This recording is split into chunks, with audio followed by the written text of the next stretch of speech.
Jake Morrison stared at the screen in front of him. The numbers made no sense.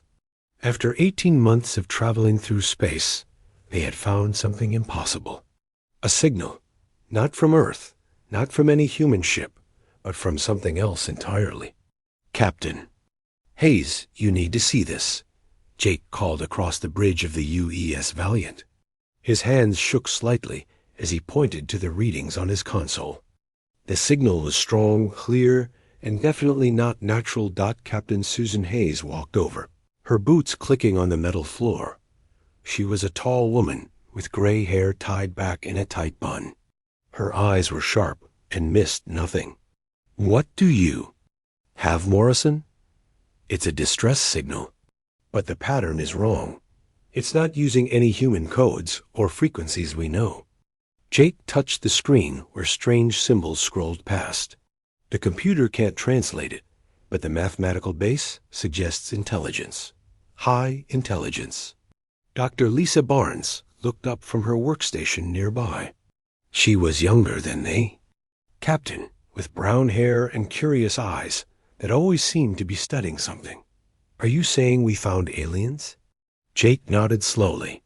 "That's exactly what I'm saying." The bridge fell silent, except for the quiet hum of the ship's engines. Everyone knew this moment would come eventually. Humanity had been searching the stars for decades, hoping to find other life. But now that they had found it, nobody knew what to do. Captain Hayes studied the data for several minutes. The signal was coming from a solar system 3 days away. At their current speed, the system had 5 planets, and the signal originated from the third one. "Set course for the source," she finally said, "and send a message to Earth Command. Tell them we have made first contact." 3 days later, the Valiant arrived at a dying world. The planet was covered in smoke and fire. Great cities lay in ruins across its surface. From orbit, they could see massive explosions happening every few minutes. Whatever was down there was fighting a war and losing badly. "My God," Dr. Barnes whispered as she studied the planet through the ship's sensors. "The entire ecosystem is collapsing. Something is destroying everything alive down there." Jake watched the tactical display with growing horror. The planet's surface showed signs of advanced civilization, but also widespread destruction. "Captain, I'm reading multiple energy signatures. There are at least 2 different types of technology fighting each other down there." Before Captain Hayes could respond, a new signal appeared on their screens. This one was much stronger and coming directly at them. Jake's console lit up with warnings as dozens of ships appeared from behind the planet's largest moon. "Incoming vessels," Jake announced, trying to keep his voice steady. 37 ships of unknown design. They're moving fast. The alien ships were unlike anything humans had ever built. They looked organic, almost alive, with smooth curves and what appeared to be breathing ports along their sides. Each ship was roughly the size of the Valiant, but they moved with a grace that human ships could never match. "Are they hostile?" Captain Hayes asked. Jake checked his readings. "They have weapons, but they haven't powered them up yet. They're just surrounding us." Dr. Barnes was already working on her equipment. "I'm trying to establish communication. If we can find a common mathematical language, maybe we can talk to them." For 20 minutes, the alien ships held position around the Valiant. Then, without warning, one of them sent a tight beam transmission directly to their communications array. The message was simple: coordinates on the planet's surface and what appeared to be landing instructions.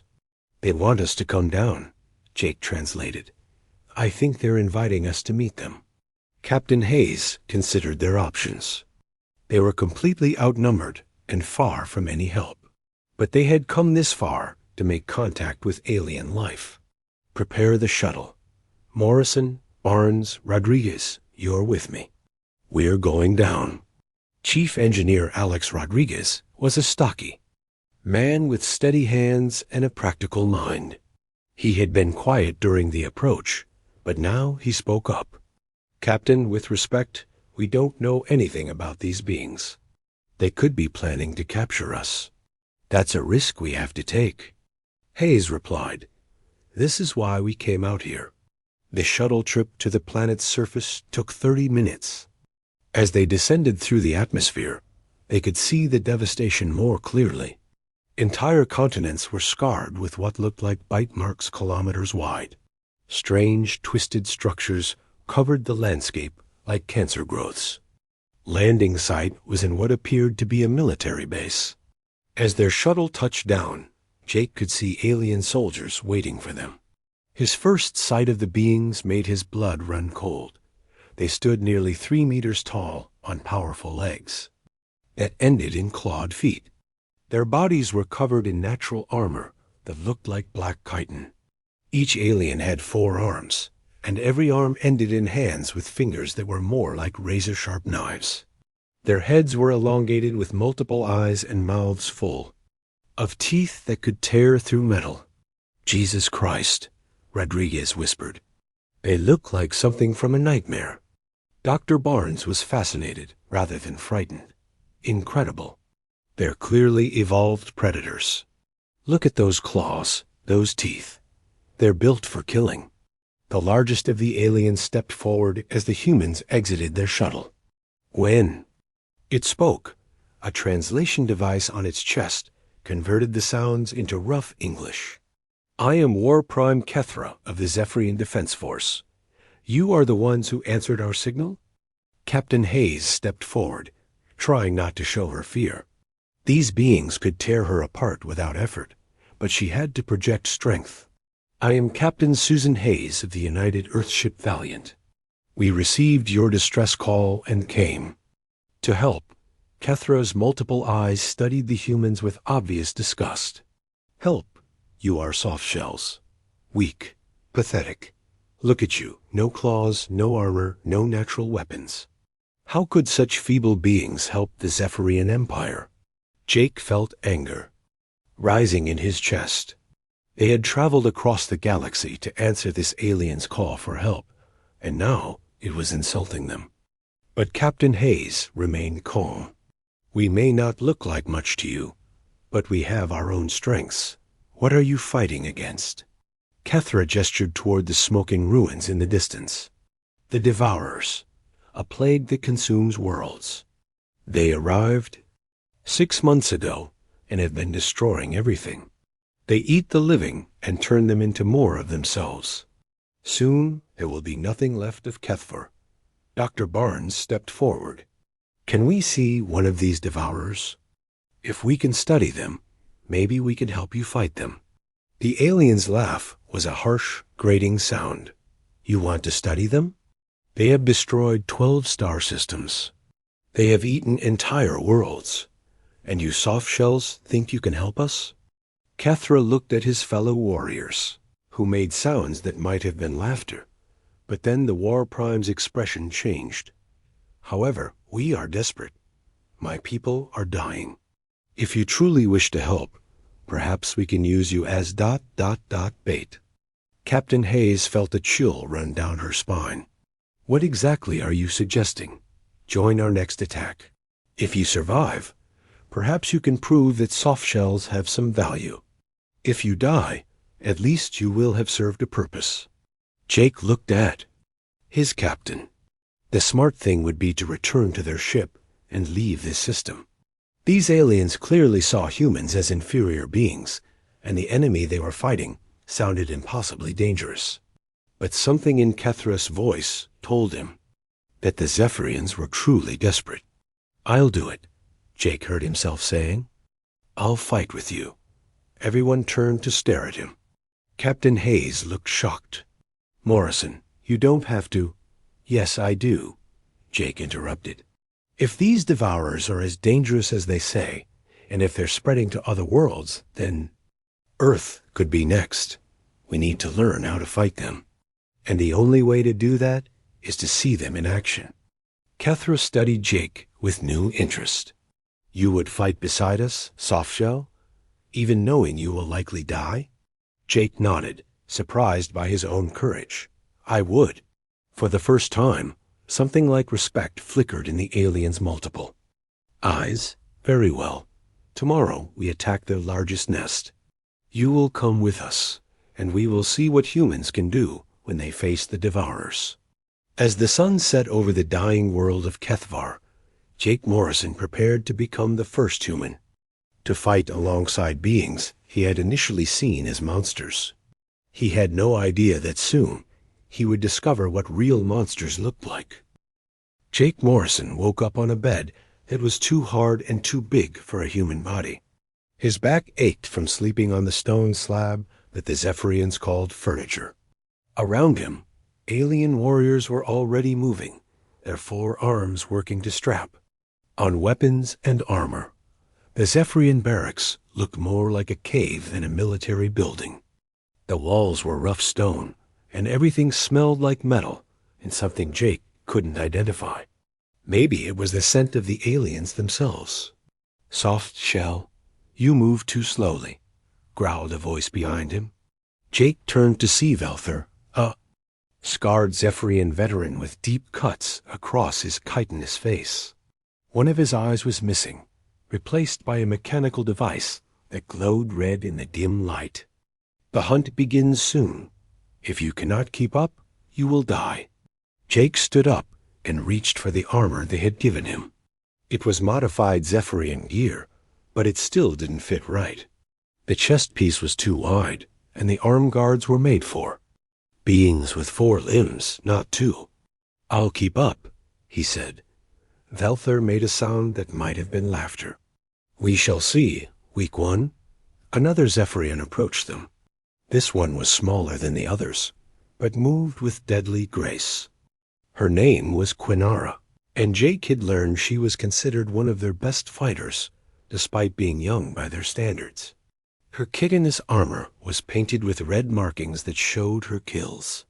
"The human still lives," she said, studying Jake with bright yellow eyes. "I thought surely you would have fled in the night." "I don't run from fights," Jake replied, checking his human-made rifle. The weapon looked small and fragile compared to the massive blades and energy weapons the Zephrians carried. Quinara tilted her head. "That thing will not save you when the Devourers come. They move faster than your eyes can follow. They tear through metal like paper. Your little stick weapon will be useless." Before Jake could respond, War Prime Kethvar entered the barracks. The massive alien leader wore full battle armor that made him look even more frightening than before. His 4 arms each carried a different weapon: 2 energy blades, a plasma cannon, and a weapon Jake didn't recognize. "The nest has been located," Kethvar announced to his warriors. "Intelligence reports show at least 300 Devourers defending it. We will attack at dawn." His multiple eyes found Jake in the crowd. "Human, you will stay close to me. When you die, I want to see how soft shells face death." The other Zephrians made their harsh laughing sounds. Jake felt his face burn with embarrassment, but he said nothing. He would prove himself when the fighting started. 2 hours later, Jake found himself crouched in the ruins of what had once been a beautiful city. The buildings around them were twisted and wrong, covered in a black substance that seemed to move on its own. The smell was terrible, like rotting meat and chemicals mixed together.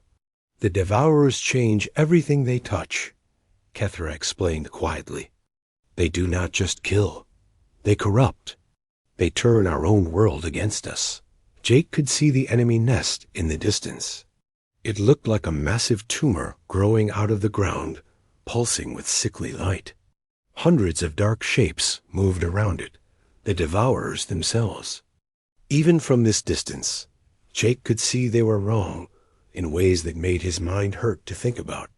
"How do we attack something like that?" Jake whispered. Velther snorted. "We attack like Zephrians have always attacked, with honor, with strength. We charge the enemy and tear them apart with our claws." "That seems like a good way to get killed," Jake said before he could stop himself. The scarred veteran turned to glare at him. Spoken like a true coward. This is why soft shells will never be warriors. You think too much. You fear too much. A true warrior acts on instinct. Quinara was studying the nest through a scope. The Devourers have changed since our last attack. They look different, bigger. Their armor is thicker. Kethvar nodded grimly.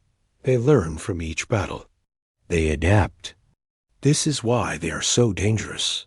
Jake felt a chill that had nothing to do with the morning air. An enemy that could adapt and change its tactics was every soldier's nightmare. How many times have you attacked this nest? This will be the fourth. Assault, Kethvar replied. Each time, we have failed to break through their defenses. Each time, we lose more warriors. Then maybe it's time to try a different approach, Jake suggested. The Zephrians all turned to stare at him. Velthar S. Remaining eye blazed with anger. Different approach? Are you suggesting we fight without honor? That we use cowards' tactics?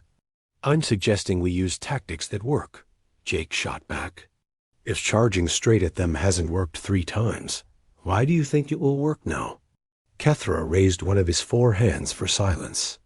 Speak, human. What would you do differently? Jake pointed to the nest.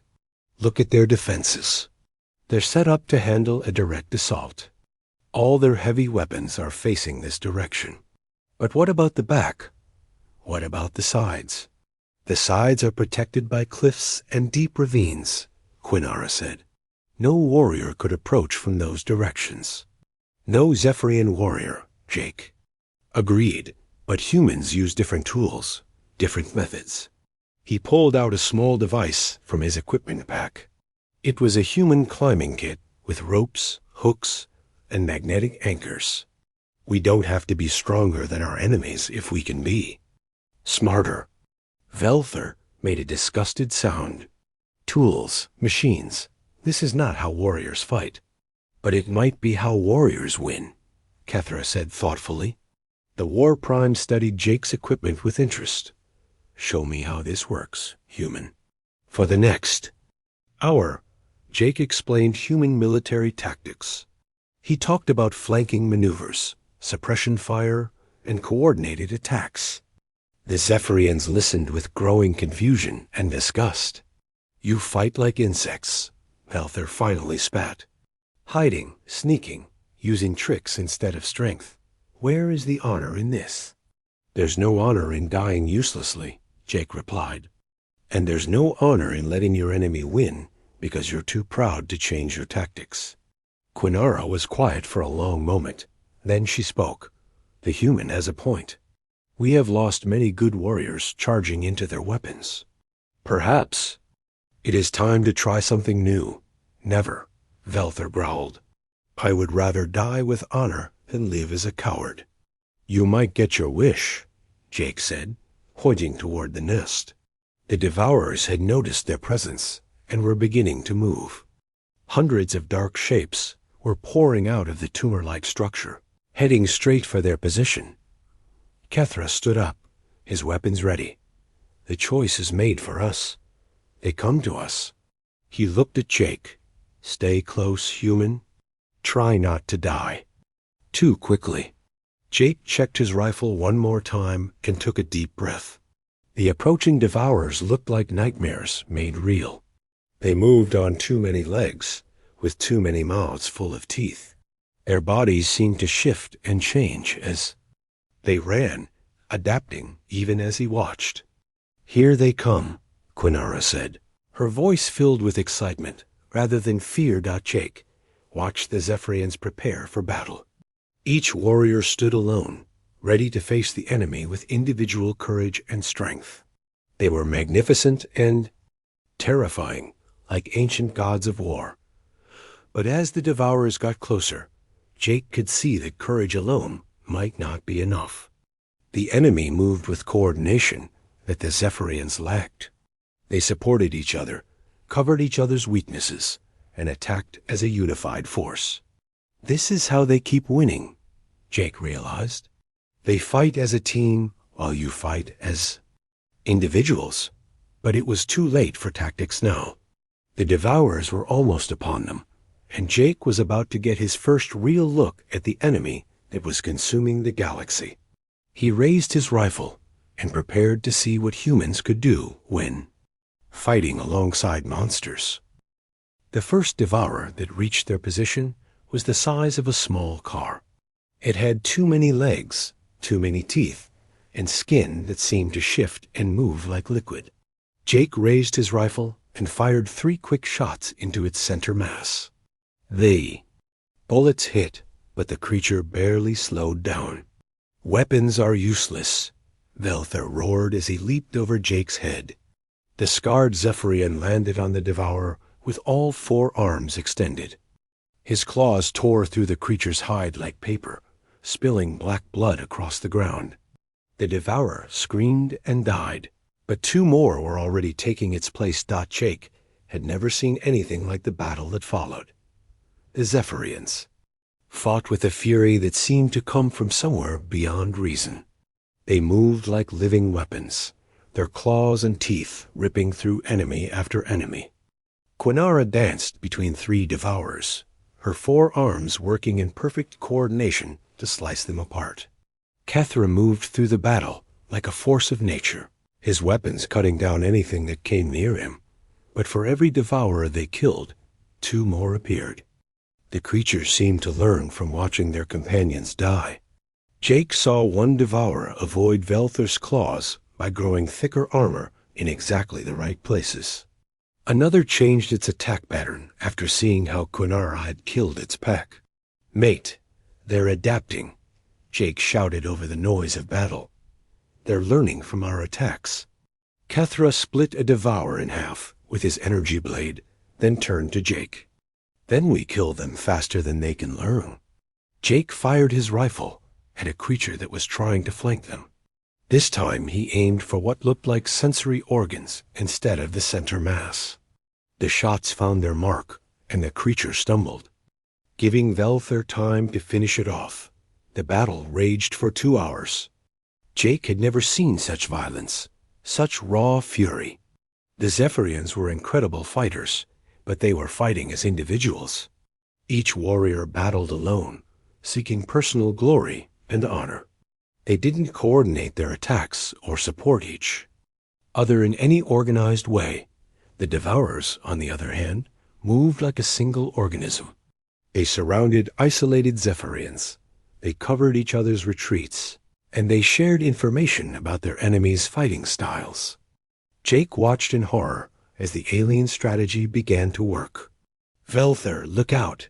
Jake yelled as 3 Devourers moved to surround the scarred veteran. But Velther was already engaged with 2 other enemies and couldn't hear the warning over. The sound of battle. Jake ran toward the veteran, firing his rifle as he moved. The bullets didn't do much damage, but they distracted the Devourers low enough for Velther to notice the trap. The old warrior spun around and caught the first attacker with his claws, but the other 2 were already moving. "Behind you," Jake shouted, but it was too late. One of the Devourers landed on Velther's back and sank its teeth into his shoulder. The veteran roared in pain and rage, but the creature held on. Jake did something that surprised even himself. He dropped his rifle and pulled out his combat knife. The blade was small compared to Zephrian claws, but it was sharp, and he knew how to use it. He jumped onto the Devourer's back and drove the knife into what looked like its neck. The creature released Velther and spun around to face Jake. Up close, Jake could see that its face was a nightmare of moving parts. Teeth that rearranged themselves, eyes that split and multiplied, skin that flowed like water. The thing was adapting, even as he looked at it, trying to figure out how to kill him. Jake didn't give it time to adapt. He pulled his knife free and stabbed again, this time aiming for the cluster of eyes. The Devourer screamed and thrashed, but Jake held on. He had learned something important about these creatures. They were deadly, but they needed time to adapt to new threats. Velther recovered quickly and finished off the wounded Devourer with A single swipe of his claws. He turned to Jake with something like respect in his remaining eye. "You saved my life, soft shell. Just returning the favor," Jake said, picking up his rifle. But as he looked around the battlefield, he realized they were losing. The Zephrians were magnificent warriors, but they were being overwhelmed by sheer numbers and superior tactics. "We need to fall back," Jake said to Kethvar during a brief lull in the fighting. The War Prime's multiple eyes blazed with anger. "Zephrians do not retreat.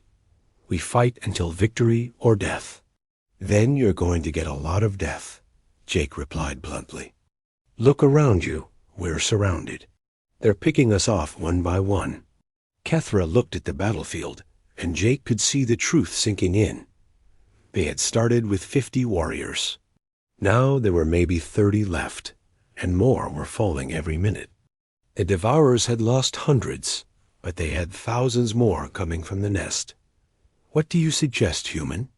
Kethvar asked through gritted teeth. Jake thought quickly. "We need to change the rules of engagement. Stop fighting their battle, and start fighting ours." "Speak plainly," Quinara said as she joined them. Her armor was cracked and bleeding, but she was still fighting. "The Devourers expect us to fight like Zephrians. Individual combat, honor duels, direct confrontation. But what if we didn't?" Jake pointed to a cluster of ruined buildings nearby. "What if we used the terrain? What if we fought like humans?" Velthur limped over to them, his wounded shoulder still bleeding. "More cowards' tactics? Smart tactics," Jake corrected. "The kind that keep warriors alive to fight another day." Kethvar was quiet for a moment, thinking.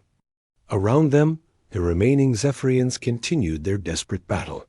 "Show me," he finally said. Jake led them toward the ruined buildings, firing his rifle to keep the Devourers at a distance. "See how they follow us? They're used to Zephrians, standing and fighting. They don't know how to handle a fighting retreat."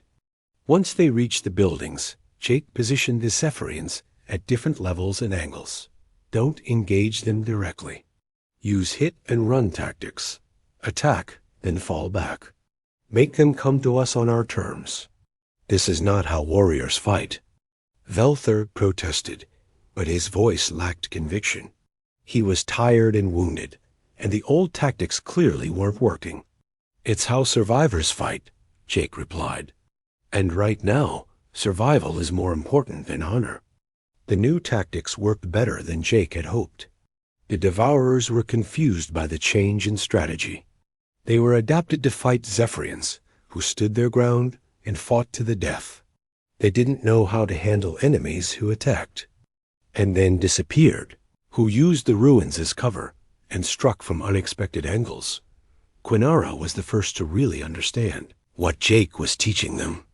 She used her natural agility to move between different positions, striking at the Devourers and then vanishing before they could adapt to her attacks. "This is like hunting," she said with excitement. "We are the predators now, not the prey." Even Velthur began to see the value in the new approach. His wounds made it hard for him to fight in the traditional Zephrian style, but he could still use his experience and cunning to set traps and ambushes. But their success was temporary. Jake could see more Devourers pouring out of the nest, and these ones looked different. They were bigger, more heavily armored, and they moved with the coordination of a military unit rather than a pack of animals. "They're adapting to our new tactics," Jake realized with growing horror. "They're learning to fight like us." Kethvar followed Jake's gaze and saw the new wave of enemies approaching. "How is this possible?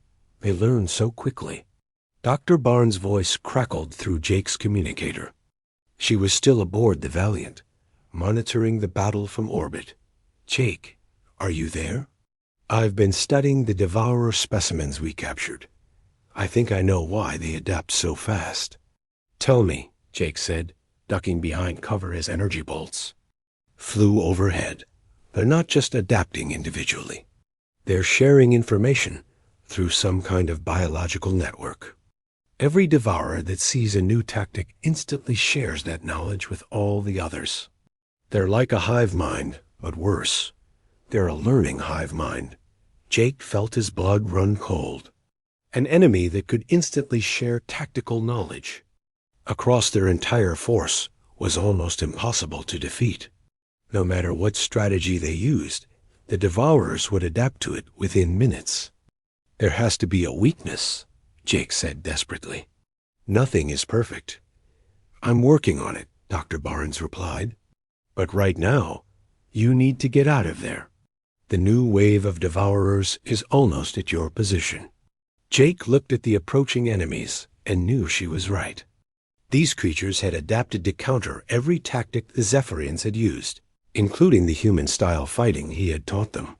They were out of options. We need to retreat, he told Kethvar.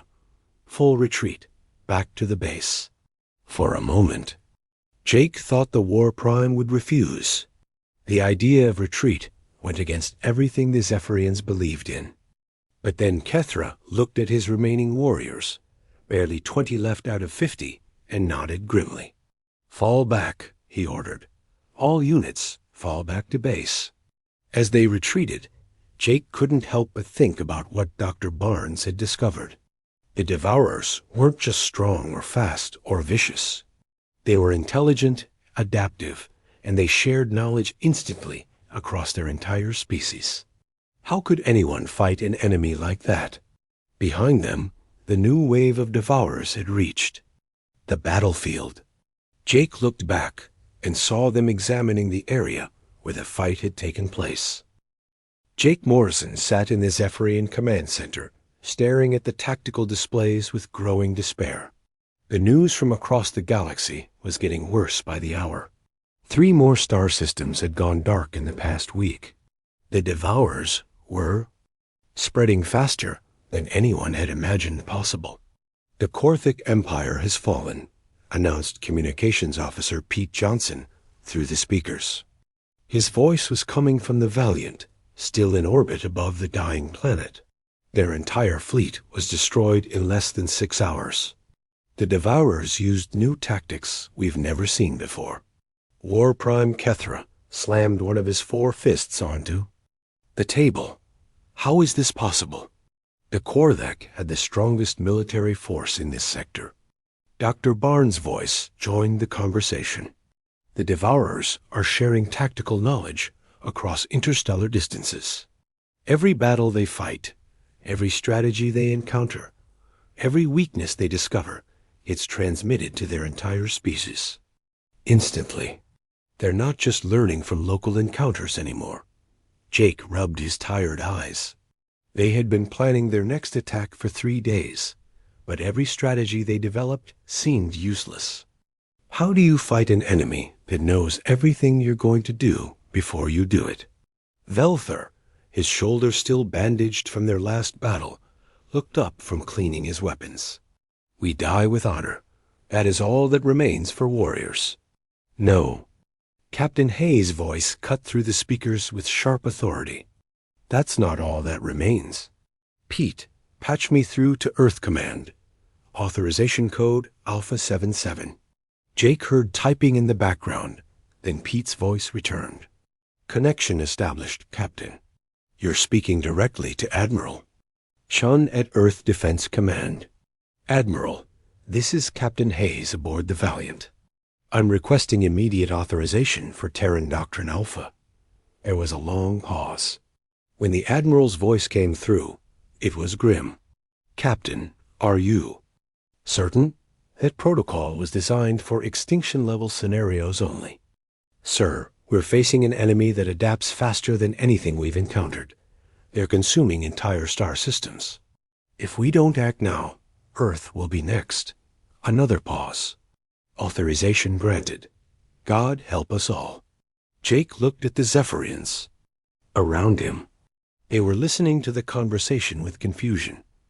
What is Terran Doctrine Alpha? Kethvar asked. Captain Hayes was quiet for a moment before answering. It's how humans fight when there are no rules left. Over the next several hours, Jake watched in amazement as his fellow humans transformed the entire operation. Chief Engineer Alex Rodriguez began converting the Valiant's engines into something Jake didn't recognize. Dr. Barnes worked with samples of devourer tissue, creating weapons that made Jake's stomach turn just thinking about them. What are they doing up there? Quinara asked as she watched the activity on the tactical screens. They're preparing to fight like humans, Jake replied, though he wasn't entirely sure what that meant himself. The first sign of change came when Lieutenant Sarah Kim beamed down to the planet with a team of human soldiers Jake had never seen. Before, they wore different uniforms and carried equipment that looked nothing like standard military gear. Morrison, Kim called as she approached. Captain Hayes wants you to coordinate with the Zephrians. We're implementing full-spectrum warfare protocols. What does that mean? Jake asked. Kim's smile was cold. It means we're going to fight dirty. The human soldiers set up equipment that Jake barely recognized. Some of it looked like communications gear, but other devices seemed designed for purposes he couldn't identify. When he asked about them, Kim just said they were psychological warfare tools. Dr. Barnes beamed down next, carrying a container that she handled with extreme care. Jake, I need to show the Zephrians something. It might disturb them. She opened the container to reveal what looked like a devourer, but something was wrong with it. The creature was alive, but acting strangely. Instead of the coordinated, intelligent behavior they had seen before, it was attacking itself, biting its own limbs and making sounds of distress. What did you do to it? Kethvar asked, his multiple eyes studying the creature with fascination and horror. I created a virus, Dr. Barnes explained calmly. Not one that kills them. That would be too simple. This virus attacks their ability to share information. It makes them receive false signals from other devourers. They think they're getting tactical updates, but instead, they're getting instructions to attack each other. Velther backed away from the container. This is unnatural. Weapons should kill enemies, not drive them mad. Sometimes madness is more effective than death, Dr. Barnes replied. A dead enemy is just dead.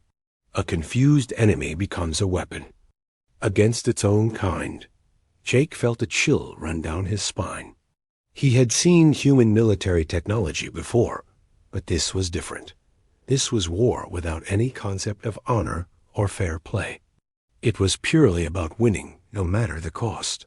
Sergeant Mike Chun arrived with another team of humans carrying different equipment. Morrison, we need to set up observation posts around the Devourer nest. We're going to map their communication patterns. For what purpose? Kethvar asked. Sean's expression was grim. So we can hijack their network and feed them false information. Make them think they're coordinating attacks when actually they're walking into traps. Quinara looked disturbed. You can do this?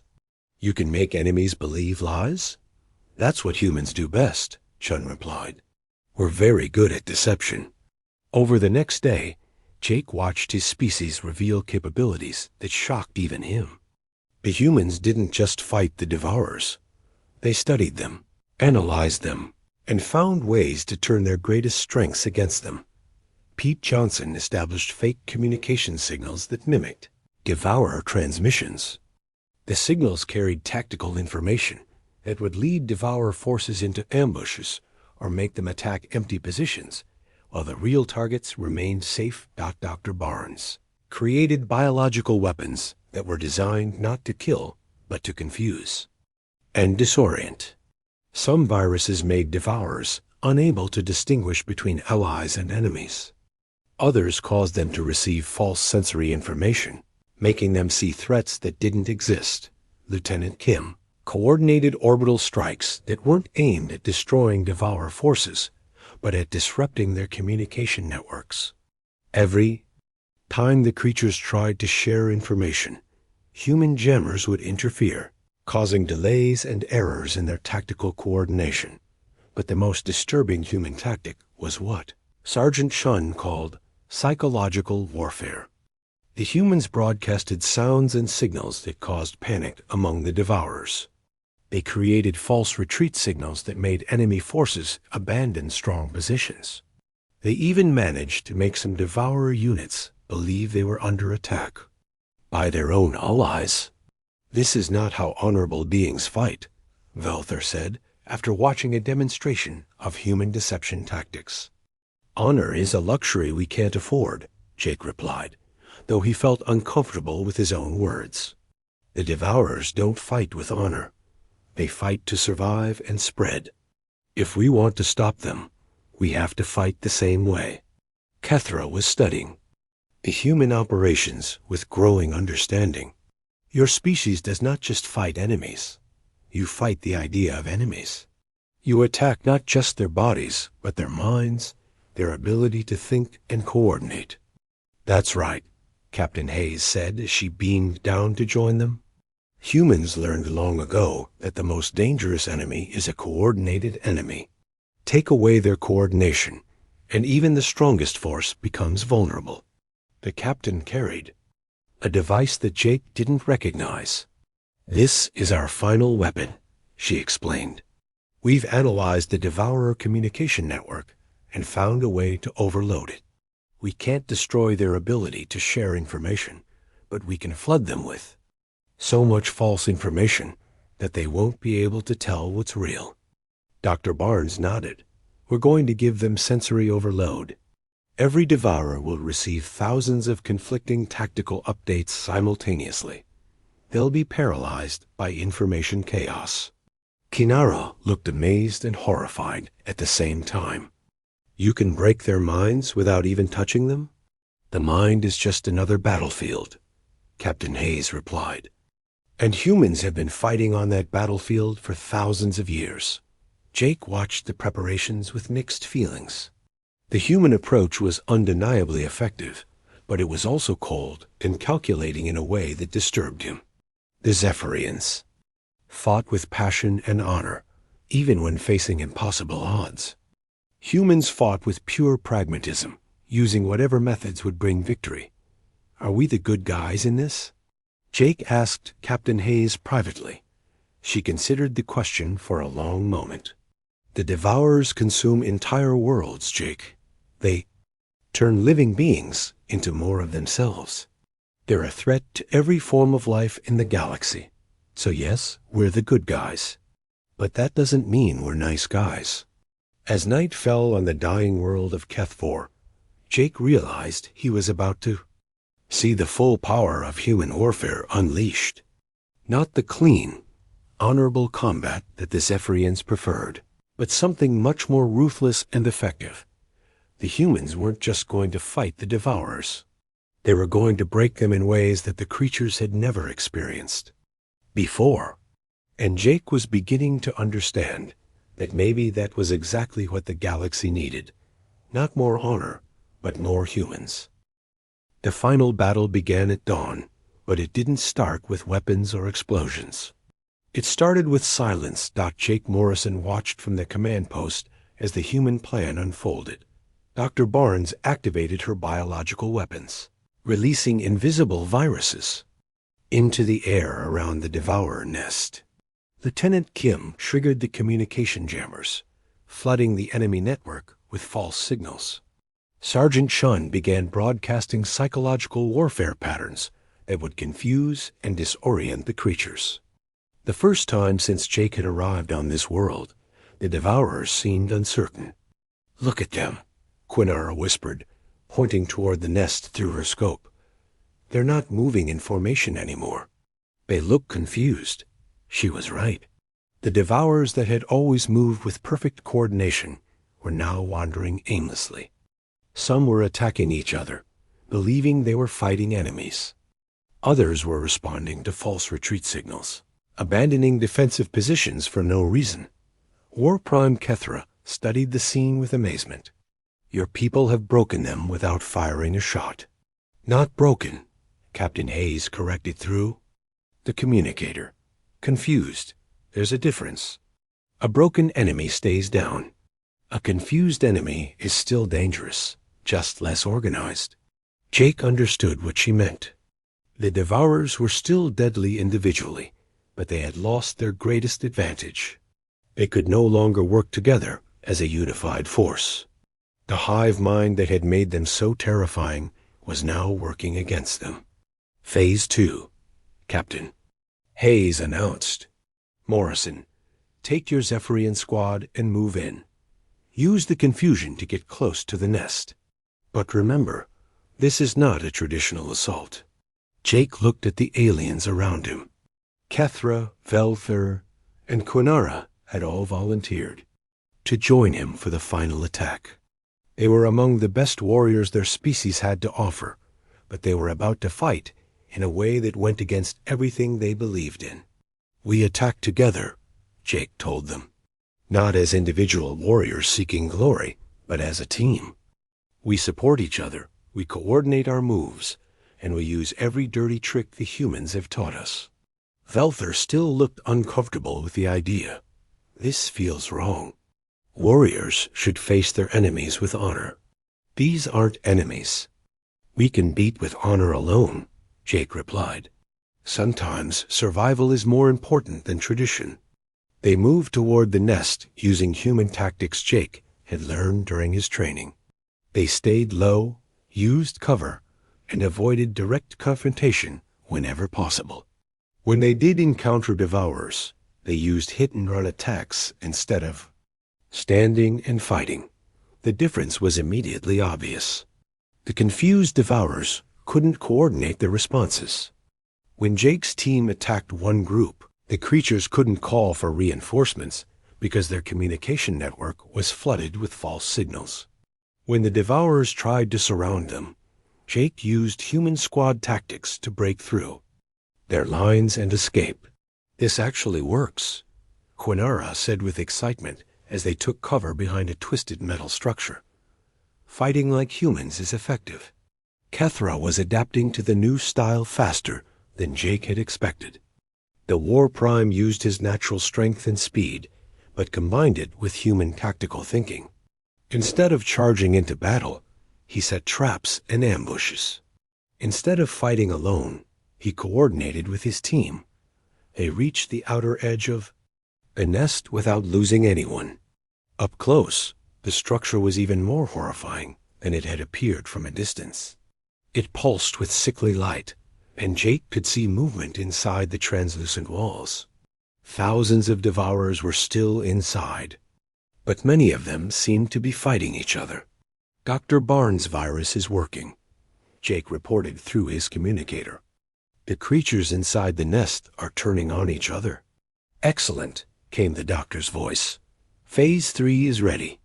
Jake, I need you to plant this device at the base of the nest. A small drone dropped a package near their position. Inside was a device about the size of a briefcase, covered with controls that Jake didn't recognize. What does it do? He asked. It's a communication amplifier, Dr. Barnes explained. It will boost our false signals and send them directly into the nest's core. Every Devourer inside will receive conflicting orders simultaneously. They'll tear themselves apart. Jake stared at the device. It was elegant in its cruelty. The humans had found a way to turn the Devourer's greatest strength into their greatest weakness. The hive mind that had made them so dangerous would now destroy them from within. This is not war, Velthur said quietly. This is ... something else. This is how humans fight when everything depends on winning, Jake replied. He picked up the device and started moving toward the nest.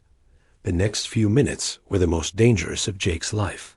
Even confused and disorganized, the Devourers were still deadly.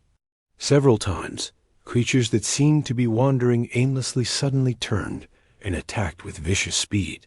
But each time, Jake's team worked together to fight them off. Quinara used her speed to distract enemies, while Kethvar attacked from another angle. Velthur, despite his wounds, provided covering fire with his energy weapons. Jake coordinated their movements. calling out targets and directing their attacks. They fought as a unit, not as individual warriors. And it worked. Jake reached the base of the nest and activated the device. Almost immediately, he could hear the effects. The sounds from inside the structure changed from organized movement to chaos. Screeches, roars, and the sounds of fighting echoed from within. "Device activated," Jake reported. "The nest is tearing itself apart. Time to get out of there," Captain Hayes ordered. "The whole structure is going to collapse." They ran as fast as they could, dodging falling debris and confused devourers that stumbled out of the dying nest. Behind them, the massive structure was literally eating itself. The creatures inside, driven mad by conflicting signals, were destroying everything they could reach, including each other. When they reached safety, Jake turned to watch the nest's final moments. The entire structure collapsed in on itself, taking thousands of devourers with it. The creatures that escaped were scattered and leaderless, no longer able to coordinate their actions. "It's over," Quinara said with amazement. "We actually won." But Jake knew it wasn't that simple. This was just one nest. There are thousands more across the galaxy. Not for long, Dr. Barnes announced through the communicator. "We've been uploading our virus and false signal patterns to every allied fleet in the galaxy. Every species that's fighting the Devourers now has access to human psychological warfare techniques." Pete Johnson's voice joined the conversation. "We're already getting reports of success from other systems. The Korthic remnant has retaken 3 worlds using human tactics. The Valyrian Defense Force has stopped a major Devourer advance." Jake felt a mixture of pride and unease. Humanity had found a way to defeat an enemy that had seemed unstoppable. But the methods they had used were unlike anything the galaxy had seen before. Kethvar approached Jake as they walked back toward the base. "Your species fights wars differently than any we have encountered." "How so?" Jake asked. "You do not just defeat enemies. You unmake them. You turn their strengths into weaknesses, their unity into chaos. You fight not just their bodies, but their very nature." Jake nodded. "Humans learned long ago that the deadliest enemy is often the one inside your own head. Fear, confusion, doubt, these can be more powerful than any weapon." Velthar, walking beside them, was quiet for a long moment. Then he spoke. "I called you cowards for using tactics instead of strength. But now I understand. You are not cowards. You are something more dangerous than warriors." "What's that?" Jake asked. "Survivors," Velthar replied. "Warriors fight until they die with honor. Survivors fight until everyone else dies instead." Over. The following weeks, the tide of the Galactic War turned completely. The Devourer advance stopped, then reversed. World after world was liberated as the creatures turned on themselves, driven mad by human psychological warfare. But the victory came with a cost. The other species of the galaxy now looked at humanity with a mixture of gratitude and fear. They had asked for help, and humans had delivered. But the methods used had shown them something about human nature that many found disturbing. Jake found himself in an unusual position.